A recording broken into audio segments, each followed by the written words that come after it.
जरूरी है। नमस्कार, दिन भर की तमाम बड़ी खबरों पे आपका स्वागत है। मैं हूं आपके साथ सोनल। आज आपको ऐसे खबरों से रूबरू कराएंगे जो पॉलिटिक्स के सियासत के पन्नों पर एक नया इतिहास जोड़ते चलते आए हैं।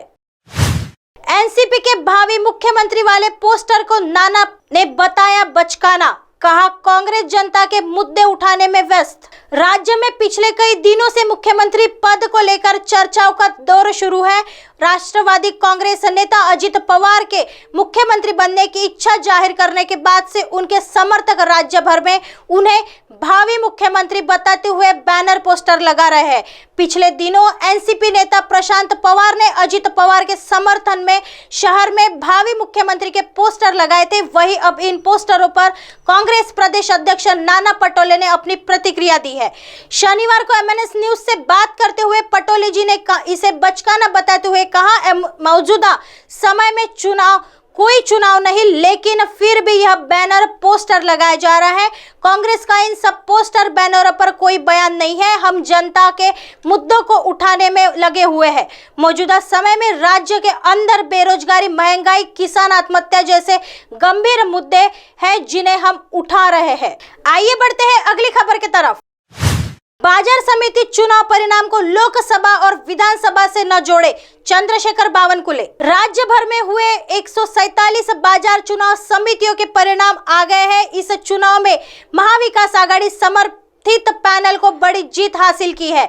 वही सत्ता में काबिज शिंदे फडणवीस को झटका लगा है। विपक्षी नेताओं द्वारा इस चुनाव परिणाम को लोकसभा चुनाव के पहले मोदी सरकार के प्रति जनता का मिजाज बता रहे हैं। वही इस दावे पर भाजपा प्रदेश अध्यक्ष चंद्रशेखर बावनकुले ने जवाब दिया है। उन्होंने कहा कि बाजार समिति चुनाव परिणाम को लोकसभा और विधानसभा से न जोड़े, सभी की स्थिति अलग अलग होती है। शनिवार को नागपुर में पत्रकारों से बात करते हुए बावनकुले जी ने कहा, बाजार समिति के चुनाव पार्टी के बैनर तले नहीं होते हैं। तहसील में हर पार्टी के कार्यकर्ता जो अच्छे काम करते हैं वह एक साथ आते हैं और यह चुनाव लड़ते हैं। उन्होंने कहा, आज आए परिणाम में भाजपा शिवसेना गठबंधन को जीत मिली है, वही कई जगहों पर राष्ट्रवादी कांग्रेस को भी जीत मिली है। अभी महाविकास आघाड़ी के नाम को लेकर लोग पटाखे फोड़ रहे हैं, लेकिन ऐसा कुछ नहीं है। यह किसानों के विकास के लिए बने पैनलों का चुनाव है और उन्हें जीत मिली है। लोकसभा चुनाव पर परिणाम का असर पड़ने के सवाल पर पटोले जी ने कहा, बाजार समिति के चुनाव का लोकसभा, विधानसभा सहित किसी भी चुनाव पर कोई असर नहीं पड़ने वाला है। किसी का किसी चुनाव पर असर नहीं पड़ता।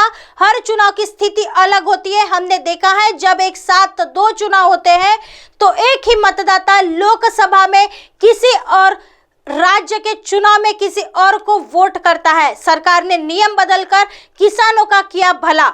बावनकुले जी ने कहा कि पहले के नियम की बात करें तो वही किसान चुनाव नहीं लड़ सकता था। चुनाव वही लड़ेगा जो ग्राम पंचायत सदस्य हो या सहकार समिति में सदस्य हो, लेकिन सरकार के बदलने नियम के अनुसार अब किसान भी बाजार समिति का चुनाव लड़ सकता है। इसलिए सरकार ने जो अब नियम तय किए वह किसान के हितैषी है।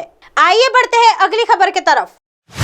बारसू के आसपास कई गुजरातियों ने ले रही है जमीन, उनको फायदा पहुंचाने का सरकार कर रही है पाप, नाना पटोले। कोकण के बारसू में रिफाइनरी परियोजना को लेकर स्थानीय लोगों के विरोध के बीच सियासत तेज हो गई है। इसी बीच कांग्रेस के अध्यक्ष ने इसी जगह पर प्रोजेक्ट को स्थगित किए जाने की जिद को सरकार के करीबी लोगों को फायदा पहुंचाने के लिए ऐसा किए जाने का आरोप लगाया है।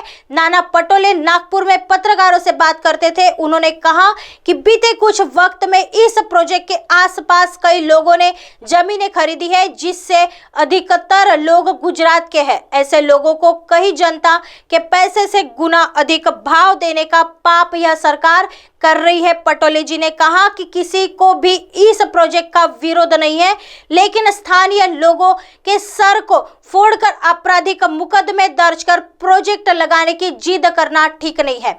सरकार को चाहिए कि वो स्थानीय लोगों से संवाद करे, उनकी बात को सुने और समाधान निकाले।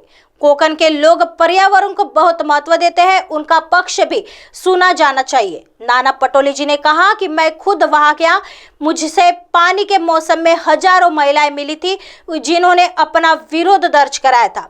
हमारा शुरुआत से कहना है कि इस प्रोजेक्ट का विरोध नहीं है, लेकिन अगर पर्यावरण को नष्ट कर ऐसा किया जाएगा तो कांग्रेस इसका विरोध करेगी। अब भी समय नहीं गया है, सरकार को चाहिए कि वो स्थानीय लोगों से संवाद करे। ऐसे ही दिन भर में और खबरों के साथ आपको रूबरू कराएंगे। तब तक बने रहिए MNS न्यूज के साथ। नमस्कार।